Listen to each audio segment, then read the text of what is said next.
En las últimas semanas hemos sido bombardeados por estos titulares. El presidente Trump, en concordancia con la doctrina Monroe, ejerce una enorme presión sobre Dinamarca para apoderarse de Groenlandia, incluso mediante medidas coercitivas como amenazas de sanciones económicas. ¿Que no eran aliados? Más que aliados. Copenhague y Washington tienen un historial de negocios territoriales que no muchos conocen.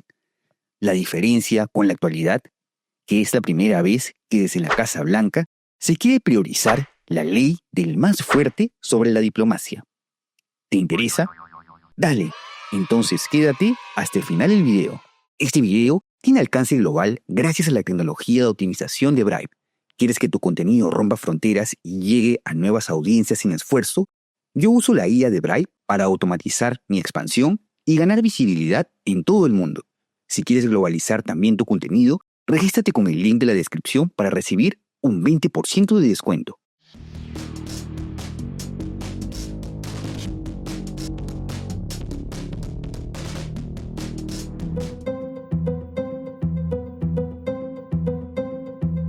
La historia diplomática de Copenhague-Washington comienza cuando ambos países establecen relaciones diplomáticas en 1801, cuando Estados Unidos se encontraba en proceso de expansión.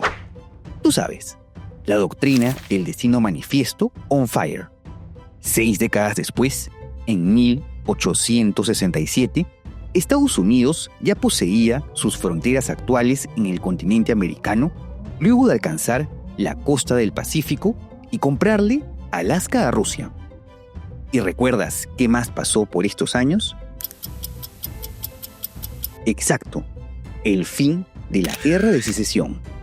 Como una manera de consolidar el poder de la Unión, el entonces secretario de Estado, William Seward, el mismo que gestionó la compra de Alaska, ofreció adquirir Groenlandia e Islandia por $5.5 millones.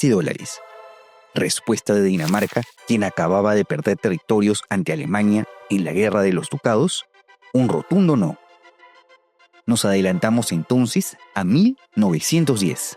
El embajador estadounidense en Dinamarca, Maurice Francis, propuso una permuta de territorios, las islas Filipinas de Mindanao y Palawan, a cambio de Groenlandia y las Islas Vírgenes del Caribe. Propuesta nuevamente rechazada. 7 años después, en plena Primera Guerra Mundial, Dinamarca, a pesar de declarar la neutralidad, temía una nueva invasión por parte de Alemania, quien además podría apoderarse de sus colonias de ultramar. Ante este temor, los daneses accedieron a vender su otro territorio americano, las Islas Vírgenes, por $25 millones a Estados Unidos, con la condición de que se reconozca su soberanía sobre Groenlandia. Durante la Segunda Guerra, Dinamarca es ocupada por la Alemania de Abigail, por lo que Estados Unidos estableció bases en Groenlandia con la aprobación del gobierno danés en el exilio. Tú sabes, yo te la protejo y así intento comprarla de nuevo.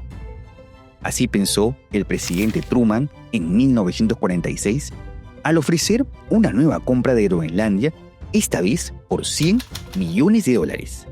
Siempre subiendo la apuesta, en especial en plena Guerra Fría, para así ganar un acceso al Ártico, una zona dominada por su entonces rival, la URSS.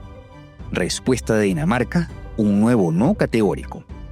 Como premio consuelo, se firmó en 1951, cuando ambos países eran ya oficialmente aliados militares mediante la OTAN, un acuerdo que le permitió a Washington mantener sus bases en Groenlandia. ¿Aliados incondicionales? Por parte de Dinamarca, sí que se notan los esfuerzos realizados por demostrarle lealtad a Estados Unidos.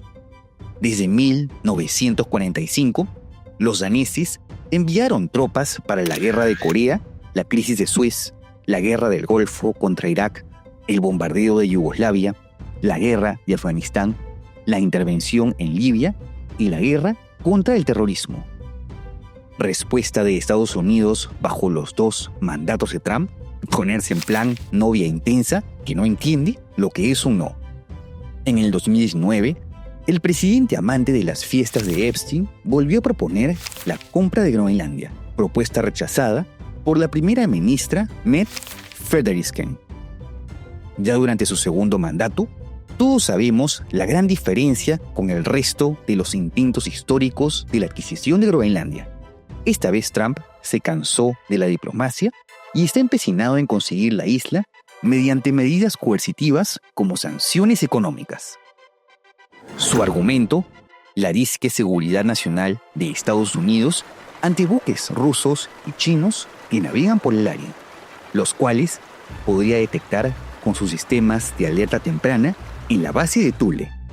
Si es que atacan, que no ocurrirá jamás, ni sé para qué te digo esto, podría lanzar una respuesta rápida contra China y Rusia, a quienes tiene rodeados con sus bases en Corea, Japón y Guam, y en Europa y Oriente Próximo, respectivamente. La verdadera razón de las pretensiones de Trump en Groenlandia, pónmelo tú en los comentarios. Mi opinión, luego de todo el panorama que hemos resumido en este video, una demostración de poder y sumisión por parte de Europa en concordancia con la doctrina Monroe, así como aprovechar los recursos y el valor geoestratégico de Groenlandia en vista de la cada vez mayor importancia de la isla, ubicada al frente de potenciales nuevas rutas comerciales ante el deshielo del Ártico. Con amigos así, ¿quién necesita enemigos?